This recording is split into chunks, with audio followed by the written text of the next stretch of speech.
What's going on, everyone? Welcome back to Canescast. Garrett and Phil here. We got a lot to unpack.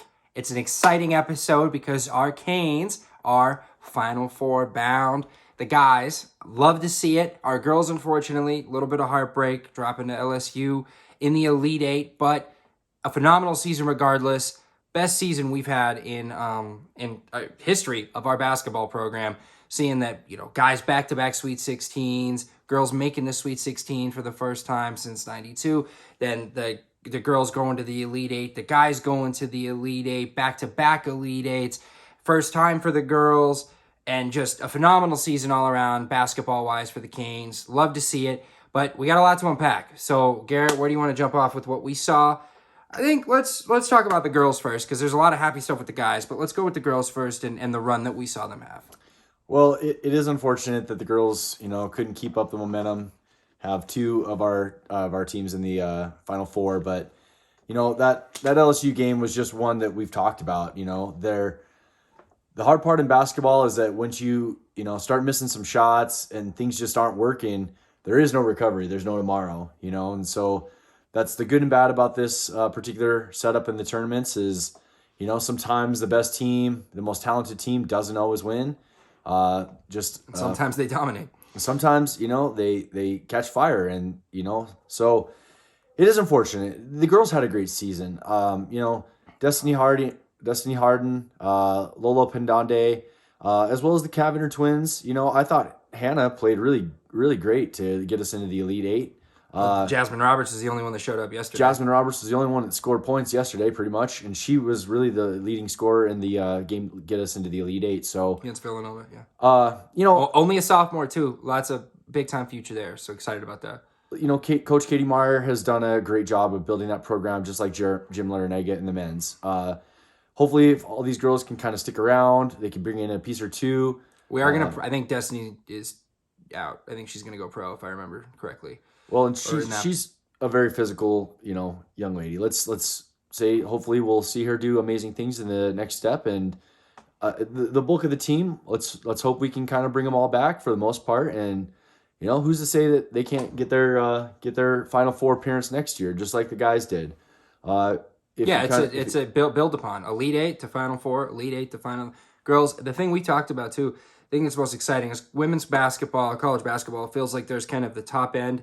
And then that's it, right? There's girls that are, or teams, that are very good, top 25, but then you don't have that.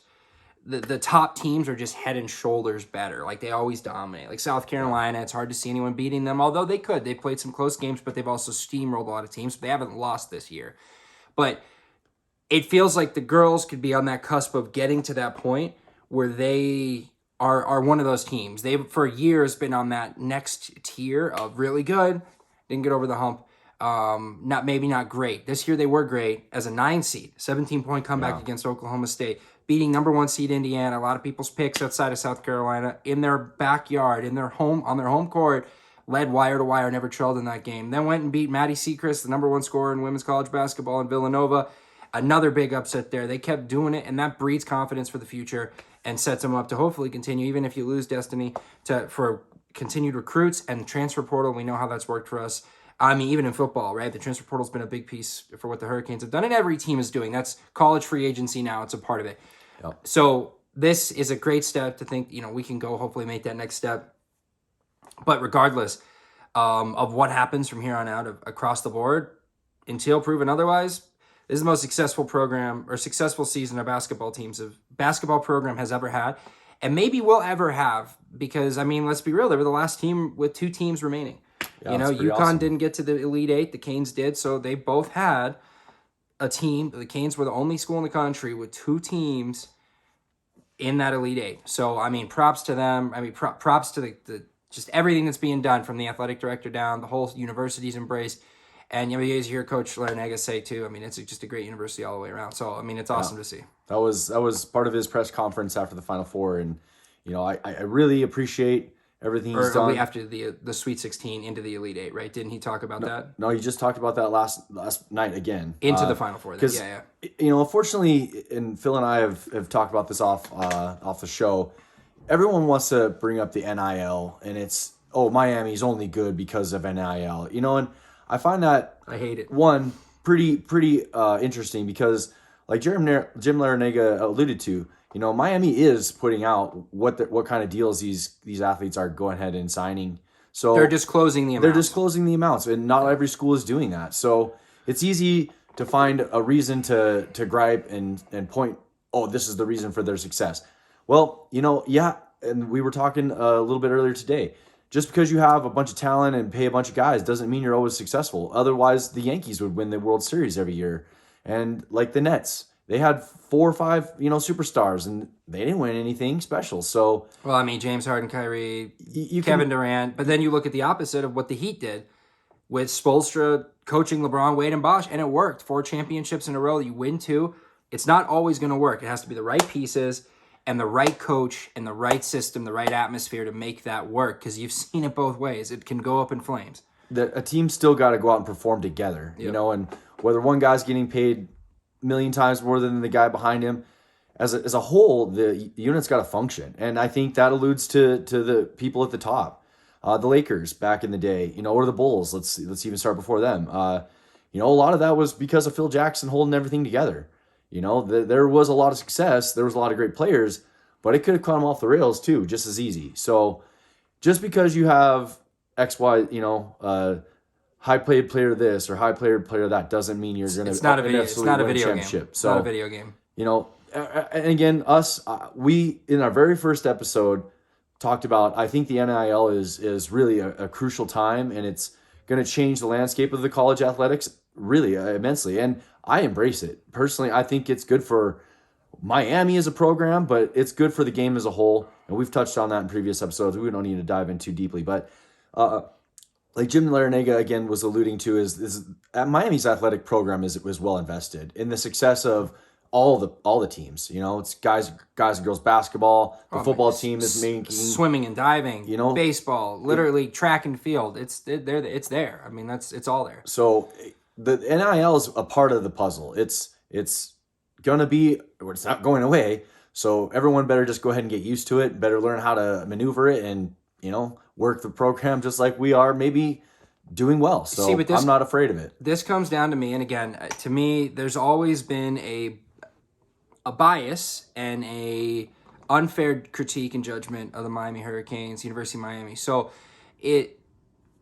for years, it was like the Canes, again, we talked about that last week, were the bad boys of college football. We know that, whatever. But they were targeted with this. When all sorts of schools have been messing around, and for 20 years, once Miami, right, wasn't able to keep guys home as much, why do you think that is? Why do people... Pretty interesting. Teddy Bridgewater and some of those guys were committed. Patrick Johnson, Patrick Peterson, for a long time were committed to Canes. And all of a sudden ended up somewhere else. So you know what I'm saying? So there's proof in the pudding that now that the landscape is completely even. Everyone can go out and do the same things. Mm-hmm. Now we're starting to rise to the top again. I wonder why. Well, obviously, what people want more than everything is obviously talking about Miami being a basketball school. Now we're a football school. It's always going to be a football school. Having success in both is great. Being a very elite club, I don't know off the top of my head, but if they were to win the whole thing, which fingers crossed that we do, they have a baseball, basketball, and football championship is pretty crazy. So very, very few schools have all 3 of those. There's just a few schools with 2. We're in an elite group already there that have school championships in multiple sports. But before, when Miami was killing all the time, it was have that fence around South Florida, right? Guys stayed home. Guys wanted to come play in Miami. We get it. It was, the Canes ran. I mean, there's records that will never be touched that the Canes have accomplished, things that they accomplished in their heyday, football-wise. But then guys started to go up, and I mean, to me, that's the bag man. I talked about it last week, with LSU, with the booster that went to jail. I mean, it's proven for over hundreds of thousands of dollars of benefits going to players. And did anything happen to LSU? I can't remember, but definitely not. And then, I mean, Clemson is in the SEC, but we've heard things about that. Alabama, we talked about them. Georgia, all these schools, there's a reason why that success comes. Because a lot of these guys, best talent in the country comes out of South Florida. And a lot of these guys have gone to other places, and there's a reason why. People want to stay home in many cases. Why wouldn't you want to get paid to play and just stay home and play in a place that's, I mean, the better weather than 98% of the rest of the country? I mean, it's a better spot. Everything you want is there. It's a beautiful place. That's not for everybody. We know that. But it's frustrating to me when they come out here and they attack, and the first thing they point out is the NIL. They're not giving Miami players any credit. First of all, Isaiah Wong and Woga Poplar were recruited. Yes, Jordan Miller came from George Mason. Yes, Norchad Omier came from Arkansas State. Yes, Nigel Pack came from Kansas State. Every team in the country has players that have transferred over to their team. Miami has been big with the transfer portal for years. Sheldon McClellan came from Texas, I think, who we just beat. Angel Rodriguez, I believe, came from Kansas State as well. These guys all transferred into Miami. Shane Larkin actually didn't start at Miami either. So all these guys came from someplace else via the transfer portal, or at that point before it was the transfer portal, it was you come in and then they had to sit a year. That was how it was done. But still, Larrañaga has been a big piece to get guys to come, and it's seen the basketball program have the most success that there's been, and that's before the NIL. And part of it is players want to come play for Larrañaga. He's one of the best coaches in the country. So it's frustrating me when everybody wants to point that out, and then again, everybody points to the numbers. I guarantee you there's players getting paid much bigger numbers at other schools, but they're not talking about it because they don't disclose it. What about Zion? I believe the team we just beat has one of the highest paid NIL college athletes, and he hasn't even stepped foot on campus yet. Manning? Yeah, so let's just sit here and say that's not the reason for the success. Well, of I this do want to basketball say team, I do want to say one thing. Even though it didn't win him a championship, everybody remembers the viral pictures that went out about Zion Williamson. His parents all of a sudden had this huge house right outside of Durham, or where the Duke Blue Devils play. So it's interesting that they just have these things. This has been going on forever, but nobody ever wants to brush it under their blue blood. Let's not care. But with us, the first thing they want to point out is it's the NIL. That's the reason for the success. That's bogus. Every school has been paying. Miami for a long time didn't, because of the sanctions and the way they came after Miami. While other schools were still getting away with it, SEC bias or not, it was part of it, and we all hated it, and they put us down for 15 years because of it. They throw away, and I don't think I've ever said this on the show, when there's things to throw around the term like the death penalty for the Canes with money back in the day, I guess SMU got before that. When all these other examples that we've pointed out, and a school like Penn State literally covered up sexual assault for minors for years, Paterno knew, these coaches knew, and they got 5 years and they're back, slap on the wrist, and they're competing, nothing, no lingering effects. It's the most disgusting thing in the world. If a school like Penn State can still have a football program, but yet they attack Miami and still continue to point that stuff out, drives me crazy. I'll never understand that that differentiation, why we didn't make a bigger deal about Penn State's, what happened at Penn State.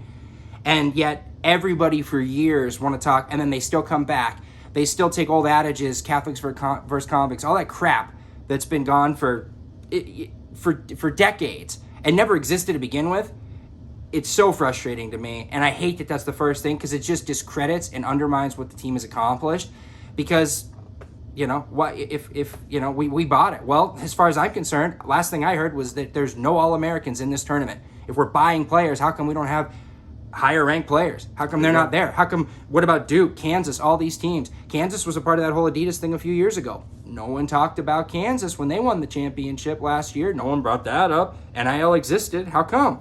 Yeah, well, it's crickets. It's just frustrating that there's constant focus on Miami from that. But you know what? At this point, if we win, I'm not going to throw up the bird. I'm just going to throw up that and say, you know what? Eat it. Because, we are the best team. Honestly, it's a part of the game now. So people can sit and complain about it's not the same or whatever. Guess what? Times change, and those who don't adapt, they go away, and they'll be forgotten. So I love that. And it comes down to jealousy. It comes down to jealousy. Why aren't we winning? Oh, you had to buy. That's what it comes down to, and they're going to find a way to discredit success. That's what people always do. And you know what? So I want to give the credit to the kids, as we've talked about, and this is a deep team.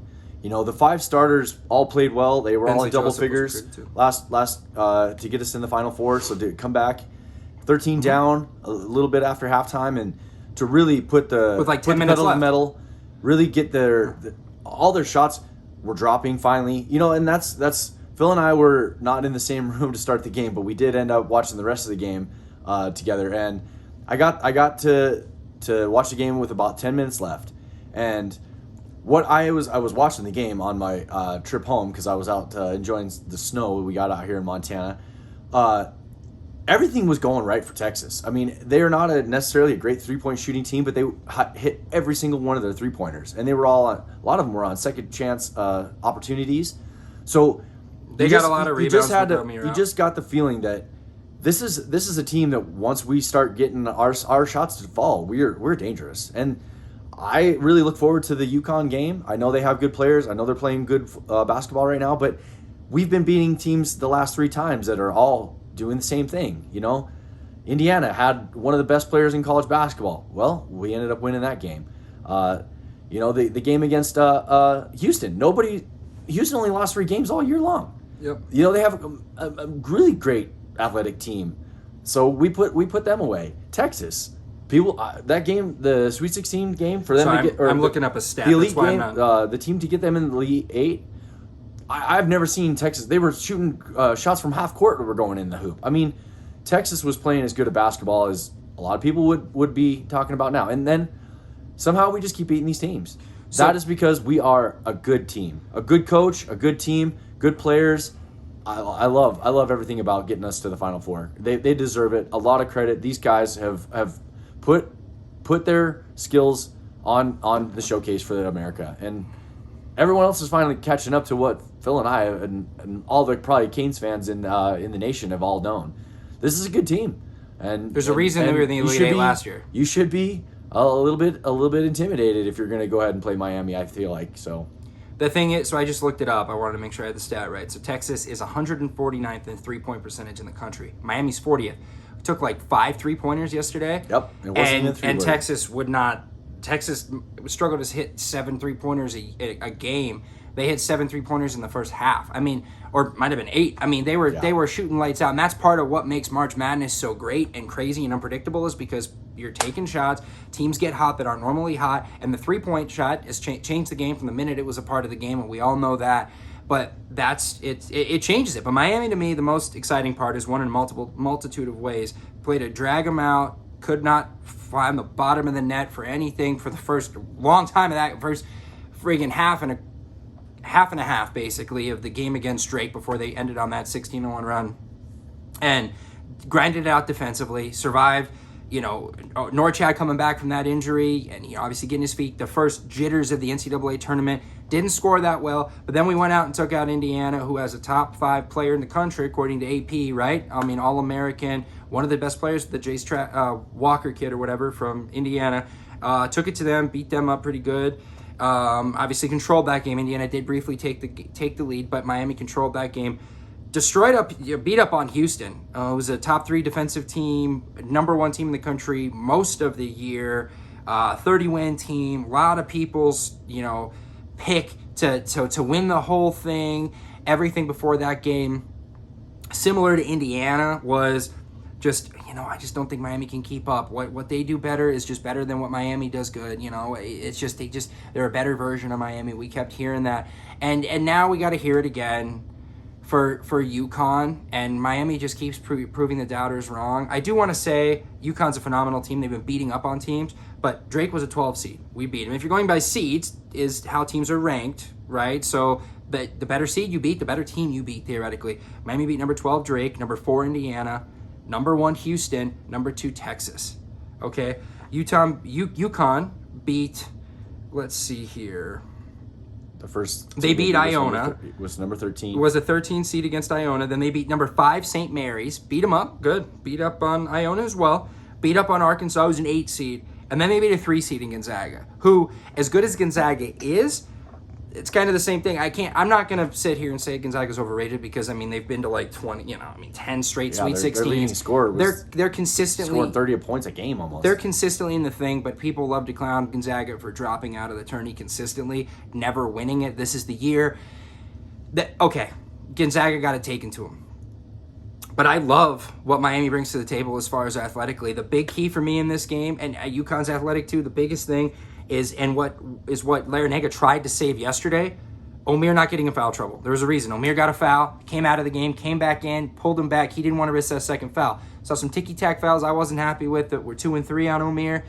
Got his 4th foul. Omier cannot get in foul trouble against UConn. He just can't. That's a huge key because we're going to be outsized there. Yeah, he's got to really go in there and bang with that Sonogo guy. He's big. He's got to be able to bump elbows with that guy, keep pace with him, and he just bumps elbows with everyone. He overpowers people, and he has to be there. He has to be the guy. Hopefully, be a wash.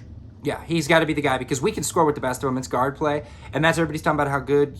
My whole point to that was that UConn has dominated opponents, but they've dominated lesser opponents. To me, who UConn has played is not as impressive of opponents as who Miami has played. If you were to take Drake and Texas Iona won playing the Big 12 tournament, didn't they? They did. Yeah, if you play Drake and Iona, I'm saying majority of people are going to pick Drake to beat Iona. Okay, let's go Indiana St. Mary's. Majority of people are probably picking Indiana, considering a lot of people, celebrities, professional analysts, had Indiana in their Final Four. Most people are going to pick Indiana.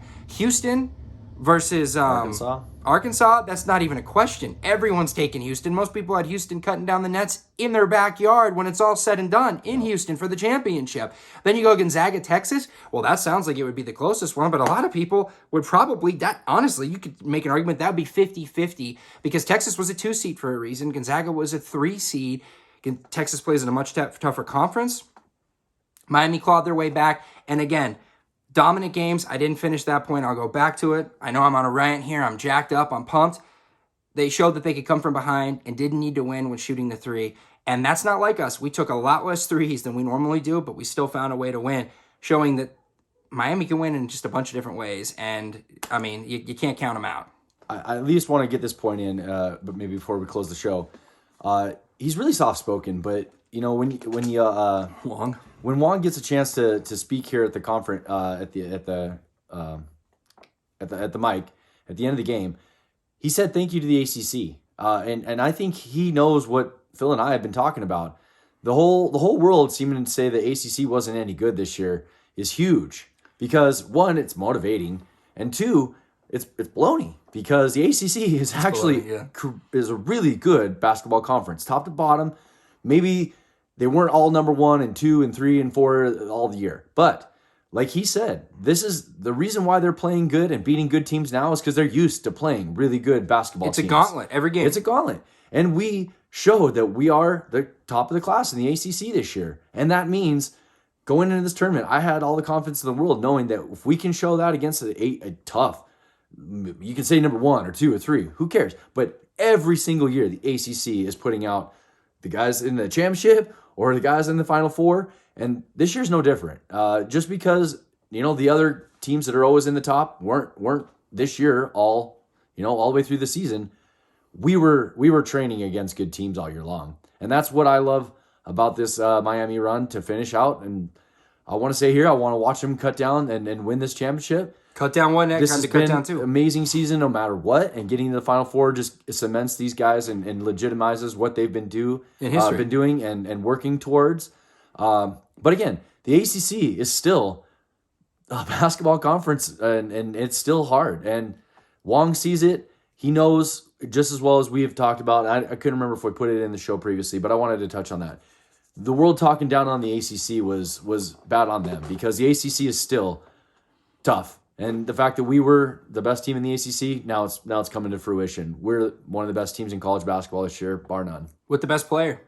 I mean, and Isaiah Wong in the ACC. I know there's going to be debate across the country with these Final Four teams, but I do want to say that was a point I brought up to you earlier on that. ACC, part of the reason people have this view is because there's second fewest bids among the major conferences in the last 2 tourneys, right? Second fewest amount of teams that have made the tourney. Miami's been in the Elite Eight both times. Now Final Four, they've been a huge part of that run.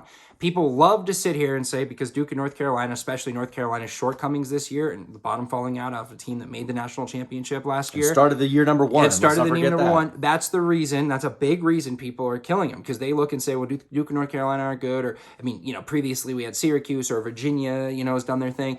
I know Syracuse is going back a bit there, but Boeheim had a lot of success as a coach for a long time. He was a part of that ACC viewpoint. But they use it to undercut the other teams. It can't possibly be good because those teams aren't at their best. Well, I just touched on earlier the amount of talent they have. We know they have a bunch of talent on those teams, All-Americans and everything else. And that's, again, part of the reason it needs to be a cohesive unit. Just because you have talent doesn't mean that it works. But amongst those second fewest amount of bids in the last 2 tourneys, the ACC has the most Final Four bids, and 3 in the last 2 tourneys, because Duke and Carolina, and then now Miami. So despite having the fewest, they're still in the picture when it counts at the end. Miami has one of the Final Four teams. The ACC has one of the Final Four teams in the mix here. It says a lot, because there's a lot of conferences out there, a lot of teams that start this thing, and once again, the ACC is being represented. For 40 years, the ACC had a team in the Sweet 16 or whatever that stat was before the Canes got there again and kept that alive. Yeah, the hate's a little ridiculous, and obviously it's had a lot of success football-wise, a lot of success basketball-wise. It's underappreciated what the conference is, and I think it just sucks to see the hate. To kind of bridge that into the football team, I've said this to a lot of people that, anyone who listen to me talk and rant. The ACC is good football-wise also. And a lot of it stems from good, big schools having good, big athletic programs. That's not just exactly all basketball. I mean, they're competitive in all sports, baseball included. It's on the SEC's level of football. Just to commitment-wise, the football will give the SEC a little bit of the edge. I will finally admit to that. They really are committed to football. But to not knock down the ACC. I think the ACC is not, let's say, 1A or 1B, but they're a solid 2 or 3 a lot of the years. You know what I mean? I know the Big Ten's had a lot of success here, but really it's been 2 or 3 teams at the very top. But what happens to Miami in the football world, unfortunately for us as fans, is we're running into programs that aren't nothing to shrug at. They're good teams. There's good athletes that go to these institutions out in the ACC all over the board. And we just keep running into them. And I think that's not an excuse, but it gives you a little justification to why we've had a little bit of trouble getting through the ACC and winning ACC championships in the football side too. So the baseball side, I think of the top 25, there was 10 of them were something of the ACC. So again, the programs as a whole, the ACC is no slouch. The SEC will give the nod to the football side of it, but outside of that, in the grand scheme of things, the whole sales scene and the girls' basketball sports and all that stuff too, the ACC isn't just as good as anybody. I'll put that conference as a whole up against all the other conferences, if you include all of it, against any conference. And the competition level is second to none. And you know what's great about that too? It goes back to the NIL thing. It's parity. I see a lot of people talking about how this Final Four is not going to be big ratings because we're not seeing the traditional blue bloods. Well, first of all, UConn is a blue blood, technically, 4-time champion. So UConn is a blue blood. But these teams being, they're having, all making their first time in the Final Four, Miami, FAU, and San Diego State. Oh, people don't care. People aren't going to want to watch. I disagree. I think it creates an avenue of new base of people like, watch. Wow, okay, who's going to do this? It's interesting because after a while, you do get tired of seeing the same teams again and again. If you're a fan of those teams, absolutely not. You love it and you want it to live forever. You want it to never stop. But parity is a part of sports, and I think the NIL is going to help create more parity. Where traditional schools in football maybe aren't as they aren't traditional football schools, but then they're getting in the final this year. I mean, yeah, and then you get obviously with basketball, and it changes the narrative where you have a more competitive atmosphere. I think I speak for everyone who's not a fan of these teams. Being super excited about the college football playoff expanding, because I was sick and tired of every year. It's Alabama, Georgia, Clemson, and then whoever else the 4th team happens to be, Notre Dame because they love them, or whoever else gets this applaud to get in there. A Big Ten team, Ohio State, excuse me. It gives it much more of a chance to play out on the field rather than the people who know everything about the sport picking who gets a chance to play at the end. And exactly, yeah. If you go back to 2000 when we got left out of the championship for no good reason, we should have been there playing for that championship, and then hopefully would have unfolded. Would have been a couple more championships added to our stable. Could have been a three-peat there. That's what I agree. I agree with Phil. Expanding and letting these guys take it out on the field. I know it's 16. Who's 16, 17, 18, 19, 20? They're all going to complain, but you give more teams opportunity to actually go out there on the field and put it out there and make it a true championship. So I love the fact that we're headed towards a bigger field, because it's only going to mean that Alabama isn't the left standing all the time. I promise you. Let's be real. I promise we will see much less Alabama in the championship game than we have the last 10 now we're dealing with Georgia. But I'm saying the FCS, though. FCS has had the playoffs forever. FCS has had a huge playoff forever, and it's worked. I mean, Montana State, James Madison moved up. I mean, you have, obviously, North Dakota State. Everybody knows about the dominance there. Appalachian State was a team who was killing it at that level, and now they're doing pretty well. They moved up to FBS. So those move ups can happen too. But on that level, side tangent, but playoff system will work if you give it the chance to work. The reason why the This is just NCAA basketball tournament is so big is it brings so much exposure from all over the country and brings everyone in to whittle down into a true championship. So, and it's exciting. And a one and done thing is tough. What an awesome championship it's been. It one and done is tough because it's, the best team doesn't always win, but it creates parity. It makes you look, again, when you're playing a series, not that you can take games off or anything, but there's a much bigger chance. It's hard to sweep somebody because a team can get hot, like in basketball. A team can get hot and can't miss, so they go on and they steal a game, and you have a bad game. You have 2 bad games. But generally, the better team, minus injury or some catastrophic thing off the field, personal life, or things are going on, generally, or just a complete crack in the locker room, the better team is going to win the series. Where March Madness, you don't see that. Furman's not better than Virginia. Fairleigh Dickinson or whatever is not better than Purdue. But all it takes is one game to be hot. Perfect storm. But again, that's why people love the tournament, because of parity. The NIL's bringing more parity because the best team doesn't always win. It's exciting. Bust your bracket. You're pissed if you have them winning. But again, it makes it interesting. Oh no, that first weekend is so great because of it. And parity is something that's great in sports. And now we're going to start seeing more of it. Do I think that this is going to be like this year in and year out? No. And that was the argument too. Well, people, if it were Duke and Carolina, yes, they have big fan bases. Kansas, they have big fan bases. Kentucky, if they're never back there again, their fans would be pissed. But there's going to be fans of these other teams that rally behind you. You're going to create new blue bloods in a way, potentially. You're just going to create... Yeah, I think we're starting to create one down there in South Florida. Maybe, yeah. Again, and I certainly hope so. And the best part, the thing that worries me the most, is if we do win the whole thing, does Larrañaga retire? I heard a report that he's not thinking about that, which is great. I couldn't blame him. I mentioned that last time. Couldn't blame Jordan Miller or Isaiah Wong for going pro. Thankfully, Pac, Lemire, Poplar, all those guys, Bensley Joseph should be back. They've all been huge for us, and that exposure is that they got last year. Poplar got last year. Joseph very fleetingly. But obviously what Wong and Miller got out of it has paid dividends to this year. And then this is just that, you keep it going. Retool, transfer portal, and keep it going. It's an exciting time to be a Canes fan. I love it. As always, guys, we're gonna cut it off here. Hopefully we're gonna have a lot to talk about next week with a Final Four win, and then hopefully a championship win. As always, though, it's all about you guys. Go Canes. Can't wait to see you next week, guys. Don't forget to like and subscribe. It's all about you, baby. See you guys.